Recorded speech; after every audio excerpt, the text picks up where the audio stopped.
o deputado federal capitão Guilherme Derrite destrói a argumentação de Amanda Klein sobre a cultura de violência policial.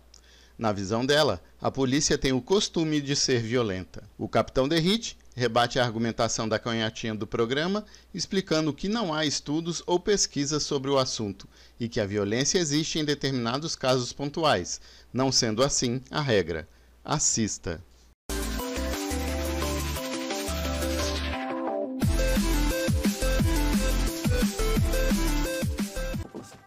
Eu tenho uma outra colocação aqui para fazer. Eu acho que a gente falou um pouco de desvio de condutas de policiais e eu quero perguntar a vocês dois o que pode ser feito para mudar o treinamento e a cultura da polícia, porque embora o capitão Derrite diga que são desvios de conduta, que esses maus policiais são investigados e são afastados, eu acho que às vezes é mais do que um desvio de conduta. Às vezes eu acho que é uma cultura muito violenta na polícia e a gente vê nas abordagens, principalmente na abordagem de pretos e pobres na periferia, nas favelas no Rio de Janeiro, como eu disse, crianças que acabam morrendo pelo armamento da polícia. Isso não é mau jornalismo, é bom jornalismo apontar esses desvios de conduta que eventualmente são uma cultura policial e também não é tabu nenhum falar sobre isso e o que pode ser mudado e aperfeiçoado na cultura e no treinamento policial.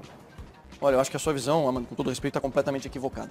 Vou falar da Polícia Militar, que é a minha base, minha formação. Eu, jovem, passei na FUVEST com 18 anos e fui fazer academia militar lá. A Polícia Militar que tem mais grade curricular, carga horária de direitos humanos na sua formação é a Polícia Militar de São Paulo. É, sim, uma quantidade ínfima, perto da grandiosidade do que a Polícia Militar de São Paulo faz. A Polícia Militar de São Paulo atende 45 mil ligações 190 por dia. Não é desmerecer o trabalho da polícia de forma alguma. Vocês fazem um trabalho trabalho heróico em muitos momentos. É só para apontar. Estou colocando um contraponto.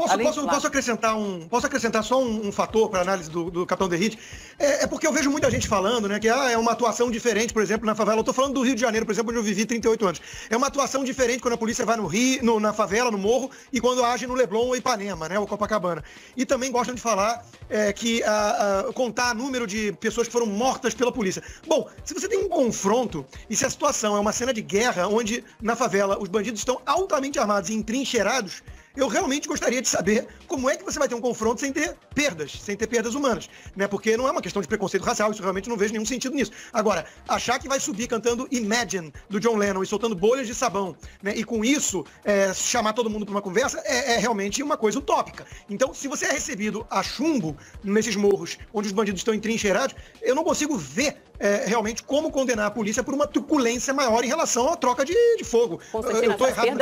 As perdas humanas às quais você se refere são crianças que morrem em confronto, são crianças que morrem vítimas de balas perdidas e muitas vezes essas balas são da polícia. E não, assim, as investigações muitas vezes mostram isso. Eu discordo, sabe por quê? Porque o que tem espaço na mídia, com todo respeito a vocês aqui, mas na grande mídia o que tem espaço é somente quando existe um erro do policial.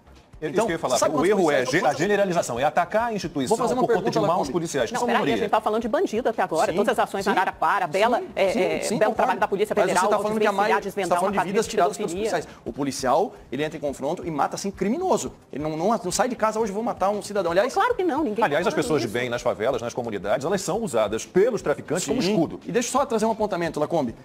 O que tem espaço na grande mídia, quando acontece uma falha policial. Alguém aqui sabe quantos policiais morreram esse ano em serviço? Sabe, mano? Eu acho até que, na verdade, eu até sei. No Rio nós tínhamos um por mainstream não mostra por dia. Não, eu vou falar. 172 policiais foram assassinados, 62 em serviço. Essa é uma pergunta também. A violência se volta contra os policiais. E digo mais, desses 172 policiais mortos, quase 70% são negros. Alguém falou isso? Não fala que o policial militar, atua contra o pobre negro da periferia. Não, tivemos uma capa da Folha de São Paulo esse fim de semana dizendo que ótimo, então a gente precisa ter mais capas mostrando a verdade. É evidente que não podemos puxar uma questão racial quando tem um confronto de guerra, cena de guerra numa favela. Se alguém achar que o policial vai lá por racismo e uma bala perdida, né? Aliás, o nome já diz, é a bala perdida. Ela atinge, e é uma tragédia sempre, óbvio, mas ela atinge uma criança, ninguém consegue colocar de forma racional, pelo menos, cor ou raça nessa equação. É uma coisa que foge a qualquer lógica, né? Mas não, ninguém está colocando. Só está colocando as crianças que acabam morrendo vítimas desses confrontos, ou de quando os policiais sobem os morros. E a minha pergunta foi, acho que é uma pergunta legítima, simples, até o capitão Derrite estava respondendo, sobre o que pode ser melhorado e aperfeiçoado na cultura e no treinamento policial. Eu vejo muita pertinência na sua pergunta, no sentido de que, de vez em quando, acontecem algumas tragédias perpetradas por maus policiais, porque não seguiram os procedimentos da instituição, não seguiram os regulamentos, não observaram a lei, e isso ganha muito impacto midiático. Mas faço minhas palavras do deputado capitão Derrite, que a esmagadora maioria dos policiais que estão aí estão para bem servir e servem muito bem a instituição, só que não tem resposta da mesma natureza quando acontece uma tragédia. Só para você ter uma ideia, em cima do assunto que nós estamos tratando hoje aqui, dessas operações ultraviolentas, que é assim que a polícia denomina o que aconteceu em Araraquara, existe um plano de contingência para lidar com isso. Para você ter uma ideia, Amanda, a polícia, a primeira coisa que ela faz é chegar com tranquilidade no local para evitar que o policial morra por conta dessa contenção que os próprios criminosos fazem e para evitar ao máximo gerar lesões em terceiros inocentes, porque acontece em área urbana isso daí. A polícia tem já como estratégia, alinhada àquilo que o deputado Capitão Derrite falou, que é procurar preservar as pessoas de bem, não fazer o confronto. Deixar os criminosos, criar uma marola, criar um certo incômodo para os criminosos saírem dali e na segunda etapa, sim, pegar lá na rodovia, na hora da fuga. Justamente por conta dessa orientação. Uma polícia boa é orientada para proteger o cidadão. Pegar o bandido é segundo plano, faz parte também. É assim que nós atuamos.